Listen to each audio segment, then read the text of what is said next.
Yo, halo sabreker, apa kabar kalian semua? Balik lagi sama Bang Kim di channel Kaum Review. Kali ini Bang Kim akan ngelanjutin alur cerita manhwa yang berjudul Pahlawan Bintang yang Terzolimi part ke-17.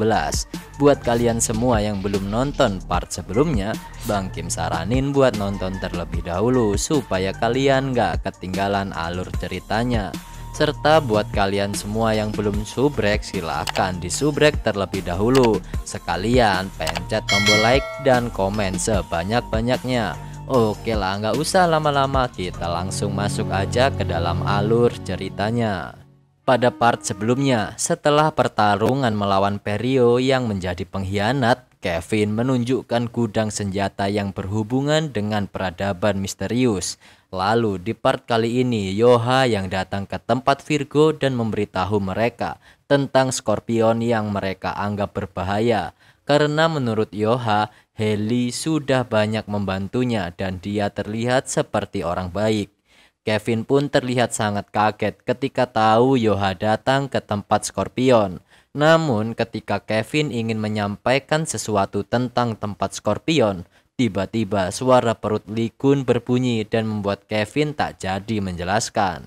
Mereka pun akhirnya pergi ke sebuah restoran dan terlihat Lee Kun memecahkan beberapa gelas karena dia tak mampu mengendalikan kekuatannya. Kevin pun mengomel karena menurutnya Lee Kun sedang menyombongkan kekuatan besar yang telah ia miliki. Tiba-tiba Lee Kun memegang kepala dari Kevin dan hal itu membuat Kevin diam sejenak. Notifikasi pun muncul menjelaskan jika physical enhancement telah selesai dan tubuh manusia Anda mengalami evolusi pertama menjadi tubuh dewa. Setelah Lee Kun mengetahui jika tubuhnya menjadi semakin kuat, ia pun mempermainkan Kevin dan Hugo dengan memegang kepala mereka. Ketika Lee Kun sedang bermain-main, Yoha memberitahunya jika Hailey memberikan sebuah wooden pen untuk Lee Kun. Ternyata itu adalah salah satu dari 8 Divine Relic milik Lee Kun. Dan sebuah quest pun muncul untuk mencari seorang penulis untuk mencatat segala kegiatan konstelasi of the Snake. Jin Myung juga menjelaskan jika dia sudah memeriksa semua senjata yang ada di ruangan itu. Dan itu berhubungan dengan peradaban misterius dan juga ada beberapa item yang berkaitan dengan Scorpion. Kevin yang mendengar hal itu langsung merasa jika apa yang dikatakan adalah benar, jika Hailey ada hubungannya dengan peradaban misterius. Kevin juga memberitahu Lee Kun jika Hailey telah mengincarnya karena dia selalu berkata kalau makananmu sudah diracuni. Namun hal konyol pun malah terjadi. Nampak Kevin menuangkan sebuah ramuan ke dalam makanan Lee Kun. Namun ketika ditanya apa yang dituangkannya, Kevin menjawab jika itu adalah obat penguat. Namun karena Hugo tidak percaya, terjadilah cekcok di antara mereka berdua. Jin Myung tiba-tiba berkata tentang ketua dari pasukan penyidik Divine Kader, mereka yang bekerja sama dengan Saint lain. Lee Kun pun menanggapi hal itu dan menurutnya itu memang terasa aneh. Dari awal meskipun dia mempertaruhkan nyawanya dalam pemberontakan, dia tidak berusaha menang atau membunuh yang merupakan Bishop Virgo. Lee Kun pun juga mengira jika pemberontakan hanyalah sebuah alasan untuk membuat Saint saling bertarung. Dan jika diperhatikan lebih baik, semuanya dipersiapkan untuk memfitnah Virgo. Walau belum begitu yakin, Lee Kun beranggapan bukan Virgo lah yang telah menusuknya. Yoha pun bertanya kepada Lee Kun, apa yang akan kamu lakukan sekarang paman? Lee Kun pun menjawab jika akan menemui Scorpion. Lee Kun juga penasaran dengan alasannya memberikan Divine Relic ini. Lee Kun juga berkata telah menjadikan Sung Jae sebagai pengikutnya. Mereka yang mendengar itu nampak sangat terkejut dengan perkataan Lee Kun. Yoha mengeluarkan aura yang mengerikan dan meminta penjelasan kepada Lee Kun. Karena Lee Kun tak mampu menjawab, Yoha pun mencoba menghubungi Sung Jae untuk menanyakan kenapa dia melakukan ini kepada kakaknya. Terlihat Sung Jae yang akhirnya memenangkan pertarungan itu melawan Taewon. Tiba-tiba seseorang muncul dan mengambil Grimoire. Orang itu juga mengakui kekuatan Sung Jae yang telah mengalahkan S-Class pengikut Libra. Ternyata orang itu adalah Bishop Gemini coy. Sung Yuk yang menyamar menjadi orang lain dengan skill pinjaman dari Pisces. Ternyata Sung Yuk menyamar untuk mengambil kembali Grimoire yang telah dicuri oleh Sung Jae. Namun Sung Jae sudah tidak peduli dengan Grimoire tersebut. Namun sepertinya Sung Yuk tak ingin melepaskan Sung Jae begitu saja. Karena Nona Haiji punya banyak pertanyaan untuk Sung Jae. Tiba-tiba datanglah beberapa orang untuk membawa Sung Jae. Namun Sung Jae menentang hal itu dan dia sudah tak ingin lagi mengikuti perintah dari Sung Yuk. Sung Yuk bersama anak buahnya mengeluarkan skill Spirit Call untuk mengekang Sung Jae. Sung Jae pun semakin bersemangat dan berkata, "Maju sini, aku bukanlah diriku yang dulu." Tetapi Sung Jae terkejut karena mantra yang mereka keluarkan dapat menyerap magic power yang telah dimilikinya. Namun ternyata itu bukanlah ulah dari mereka. Mereka juga nampak sangat terkejut melihat magic power Sung Jae berpindah.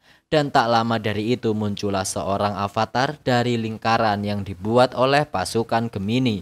Sung Yuk pun teringat jika avatar yang muncul ini adalah avatar yang tak mampu Nona Haiji panggil. Dan avatar itu adalah yang terkuat dalam sejarah Spirit King pertama. Ia bernama Ellison. Spirit King itu berkata jika memang orang yang memberi isyarat pemanggilan adalah penganut Gemini, tapi hal yang membawaku kemari adalah energi dari anak ini. Ternyata Spirit King tertarik dengan energi yang dikeluarkan oleh Sung Jae karena menurutnya energi itu sangat menggiurkan sampai-sampai membuat Spirit King berpikir untuk pindah sekte. Karena sangat kesal dengan pernyataan dari Spirit King, Sung Yuk pun menyuruh anak buahnya untuk membunuh Sung Jae. Namun Sung Jae pun malah makin bersemangat untuk menghadapi mereka semua. Tiba-tiba kekuatan yang dimiliki Sung Jae habis karena telah diserap oleh Spirit King. Sung Jae pun menyuruh Spirit King untuk melakukan sesuatu untuk menangkis serangan mereka. Namun karena belum melakukan kontrak, Spirit King itu pun tak bisa melakukan apa-apa. Mengetahui hal itu, Sung Yuk merasa sangat senang karena Sung Jae sudah tidak berdaya dan dia menyuruh Sung Jae untuk menyerah saja. Namun di saat Sung Yuk belum selesai dengan kata-katanya, seseorang menghancurkan tembok dan membuat Sung Yuk tersungkur di lantai. Ternyata lelaki itu adalah Jae Woon yang telah bangun dari tidur panjangnya. Dia mendapatkan sedikit kekuatan dari jiwa yang diberikan oleh Lee Kun. Anak buah Gemini masih tak mau menyerah. Mereka berniat akan menyerang Sung Jae dan Jae Woon karena mereka hanya berdua. Dan seketika pasukan Sagittarius datang dan mengancam para pasukan Gemini untuk mundur jika mereka masih sayang kepalanya. Tiba-tiba muncul sebuah portal dan seseorang menyuruh mereka untuk mundur karena misi mengambil Grimoire telah gagal. Setelah mereka mundur, Sung Jae merasa sangat lega karena semuanya telah berakhir. Ia juga merasa senang karena telah kembali bertemu dengan paman Jae Woon. Tiba-tiba Yuha datang dan hal itu membuat Sung Jae sangat terkejut. Yuha pun berkata, "Kok sampai kaget gitu? Kau punya salah ya denganku?" Di saat Yoha ingin marah kepada Sung Jae, muncullah Jae Woon dan menyapa Yoha. Yoha pun nampak terkejut karena melihat Jae Woon yang telah bangun. Karena keadaannya tidak menguntungkan untuk Sung Jae, Spirit King menawarkan kontrak pada Sung Jae dan membantunya untuk kabur. Sung Jae pun mencoba kabur dari Yoha. Namun ketika mereka sampai di luar gedung, Sung Jae terdiam karena melihat ibunya yang telah bangun dari tidurnya. Ibu mereka pun nampak bahagia setelah melihat anak-anaknya telah tumbuh dewasa. Shin pun berpindah di stasiun teleport area Virgo. Lee Kun bertanya, "Stasiun teleportasi seperti itu masih ada ya?" Lalu Kevin menjawab, "Mungkin ini salah satu yang masih tersisa." Kevin juga menjelaskan meski koefisiensinya lebih rendah dari milik Gemini, Divine Cader biasanya menggunakan teleportasi dan penggunaannya jadi meledak setelah Gemini membuatnya jadi lebih efisien. Namun ternyata Lee Kun tidak memperhatikan Kevin yang sedang berbicara karena dia sedang memperhatikan Hugo. Terlihat Hugo menangis bahagia karena mendapat kabar dari Yoha jika istrinya dan juga Jaewon telah kembali sadar. Yoha juga menyampaikan jika Taewon dan pasukan Gemini datang ke rumah sakit, namun mereka dapat diatasi oleh Sung Jae dan pasukan Sagittarius. Ternyata Lee Gun sempat mendengar obrolan itu dan bertanya siapa Taewon. God pun menjawab kalau Taewon adalah anak dari Saint Libra. God juga menjelaskan jika Hugo telah mengetahui dalang dibalik kemunculan Blood Mist 10 tahun yang lalu.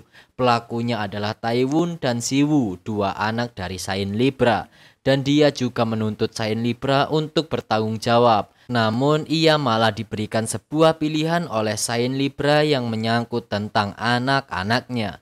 Lee Gun menyuruh God untuk segera mencari kedua bersaudara itu. Setelah itu Lee Gun melihat quest yang baru ditambahkan dan dia mendapatkan quest untuk membuat insignia dan merekrut seorang Saint yang memiliki SS rank ke atas.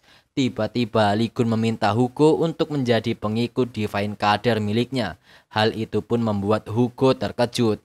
Apollo Holy God Sagittarius tiba-tiba muncul dan terlihat sangat kesal dengan pernyataan Lee Gun.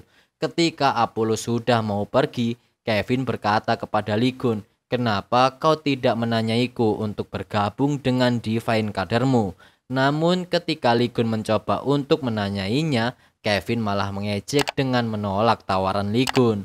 Dengan kesalnya, Lee Gun pun menginjak-injak Kevin yang telah menghinanya. Di saat God mengajak mereka untuk segera berangkat, tapi Hugo malah menyuruhnya untuk diam. Melihat hal itu, God bertanya, "Ada apa dengan reaksimu?" Hugo pun menjawab, "Serius kau tanya kenapa?" Ternyata kejadian sebelumnya ketika Yoha ingin menyusul Sung Jae ke rumah sakit, dia sempat bingung untuk pergi ke sana.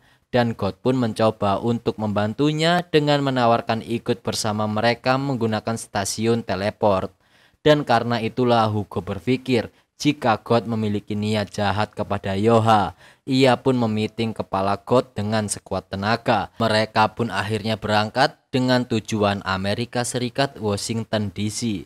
Dan akhirnya Lee Gun sampai juga di Amerika dan terlihat patung yang sangat besar yang berbentuk seperti Stephen. Berbeda dengan yang lain, ketika melihat patung Stephen, Kevin malah terlihat sangat senang karena melihat patung yang menurutnya sangat menakjubkan. Tiba-tiba, seseorang beramai-ramai menghampiri Lee Gun dan mereka menyampaikan undangan dari Stephen. Mereka yang mengetahui jika Lee Gun bersama Virgo dan Sagittarius, mereka mengira bahwa Lee Gun telah membuat aliansi karena sulit untuk menang melawan Kastelan Stephen. Lee Gun pun menendang wajah pria yang mengatainya. Dan seseorang dari mereka menyampaikan jika mereka mengundang Lee Gun secara langsung ke arena Leo, pertarungan itu hanya untuk menentukan siapa yang terkuat. Dan anak buah Stephen itu memberitahu jika pertarungan antara Saint hanya ada satu kali dan diadakan 30 tahun yang lalu dan sekarang Lee Gun versus Stephen. Di markas Leo, terlihat Stephen sedang nge-gym dan diberitahu jika dia akan melawan Lee Gun. Namun ia berkata siapa yang akan melakukannya. Ternyata yang menyampaikan hal itu adalah Oliver, karena Oliver tahu jika Lee Gun pernah menghinamu saat melawan Thousand Leg dan menyerang dengan curang.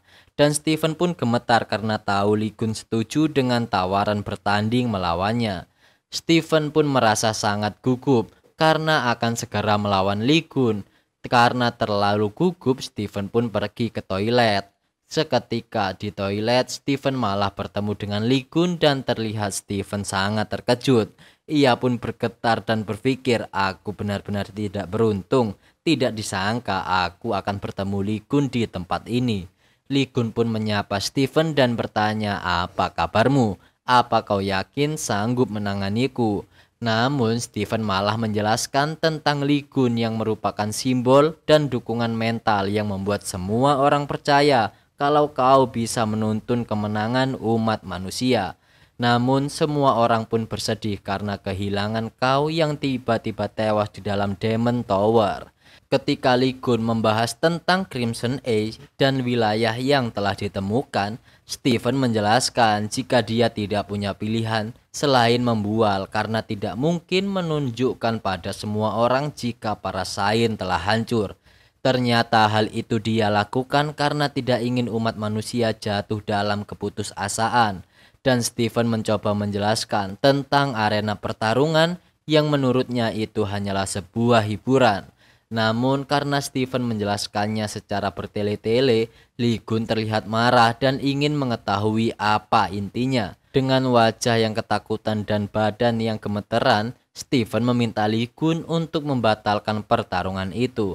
Namun sepertinya apa yang diinginkan Stephen tidak terjadi dan terlihat mereka sudah berdiri di atas ring. Stephen pun berusaha untuk tenang dan menarik nafas karena sepertinya mereka telah melakukan sebuah kesepakatan karena Lee Gun berjanji akan bekerja sama. Ternyata Lee Gun meminta sebuah syarat kepada Stephen dan syarat itu adalah untuk membawa semua orang yang terlibat ke arena dan biar kulihat seberapa hebat mereka. Tiba-tiba pembawa acara menyampaikan jika sebelum acara dimulai mereka akan melihat pertarungan legendaris antara Lee Gun dan Stephen 30 tahun yang lalu. Stephen yang tadinya bersemangat, tiba-tiba dia membatu ketika mendengar hal tersebut. Dan terlihat di sebuah video tron besar, Stephen menghajar Lee Gun dan menghinanya. Stephen pun nampak sangat bingung dengan apa yang terjadi karena dia tidak pernah menyuruh mereka memutarkan rekaman tersebut. Lee Gun pun terlihat sangat marah setelah melihat rekaman itu. Stephen pun tak mampu berbuat apa-apa lagi.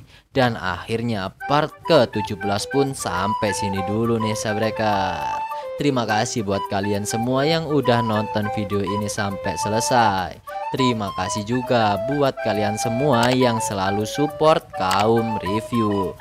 Dan tungguin part selanjutnya yang akan kita upload secepatnya. Terima kasih banyak. Bang Kim pamit. Sampai jumpa di next video.